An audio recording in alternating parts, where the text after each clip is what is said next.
No, they talk again. Southern Kaduna Crisis. The Southern Kaduna Killings, which has been described as age-long, has been said to stem from the contention over a piece of land which has for decades been at the heart of the dispute between two principal ethnic groups in Zangon Kataf local government. However, a report compiled in 2018 by Open Doors International World Watch Research Unit revealed that the violence and massive killings in Southern Kaduna began in the year 1987, where violence erupted in the College of Education Kafanchan, which saw Christians attacked by Muslims over an alleged misrepresentation and interpretation of the Quran. Meanwhile, the resurgence of violent conflict in Southern Kaduna towards the end of 2016 down to 2020 has drawn attention to the urgent need to understand the root causes of the killings and attacks. A July 21st statement by Nigeria's federal government said the recent attacks in Southern Kaduna were a result of politically motivated banditry and revenge killings by criminal gangs acting on ethnic and religious grounds.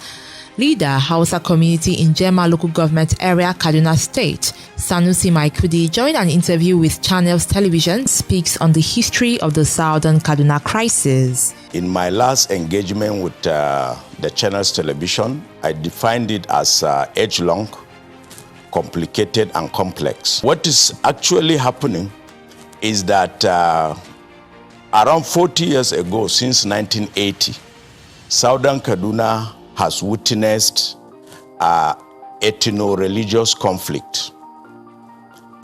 It used to reoccur at different occasions for different reasons. Different governments before the current one constituted commission of inquiries that listened to all the parties in the dispute through submission of memoranda and oral defense. Thereafter, reports will be compiled, white papers will be issued, but they are not being implemented. In a recent interview with Hot FM News, President, Southern Kaduna People's Union, Jonathan Asake, disagrees with the arguments that the Southern Kaduna Crisis began in the 1980s. No, there is some kind of misinformation that has been going on concerning the killings in Southern Kaduna. Okay. I want to break it into two. Contrary to the claims that this has been an age-old, some people say 40 years, that the crisis has been going on. Yes, we might have had some communal clashes arising from land dispute. We might have had some ethno-religious crisis like the Sharia crisis of the year 2000. We might have had some crisis arising from, disagreement over chieftaincy stool.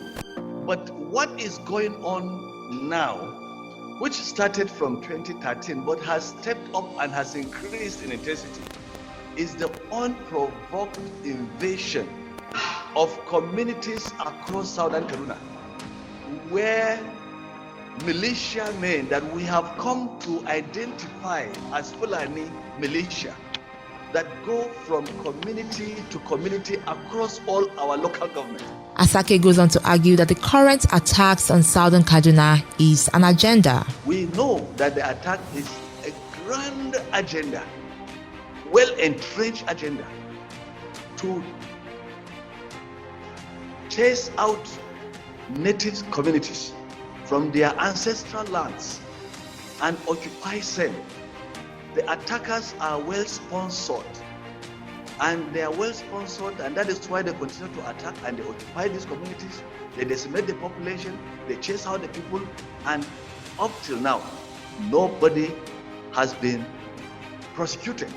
As the plot thickens, members of the House from Southern Kaduna, according to a lawmaker representing Zangon Kataf, Jaba Federal Constituency in the southern part of Kaduna State, Amos Magaji, said if governments had listened to their warning, some attacks could have been averted.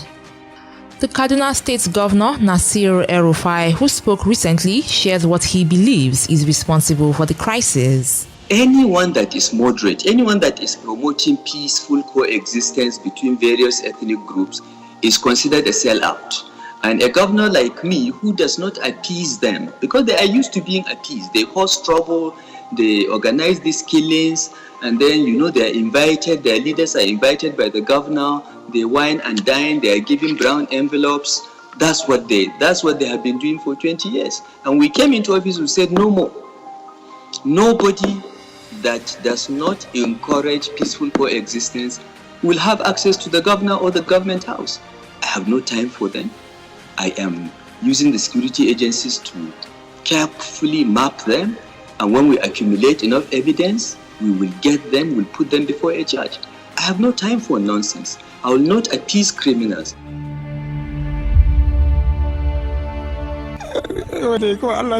The saying, when two elephants fight, the grass feels it, can be applied in the case of the Southern Kaduna Crisis, as the people have felt the sting and the pain of the crisis.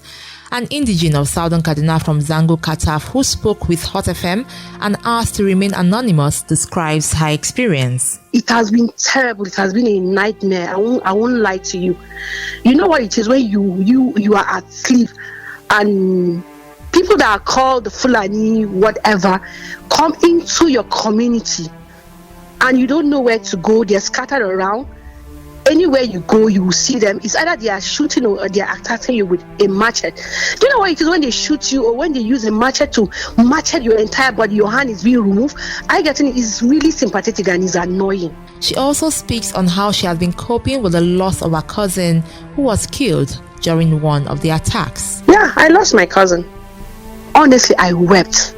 Sometimes we just sit at, we come together, we sit and we talk about it. You see everybody crying. Quite all right, we know we cannot bring them back. But when you remember, it's a different scenario. When they say somebody was sick and he died, it's a different scenario for someone to say, so person was being butchered, or so person was being shot by a gun and the person died.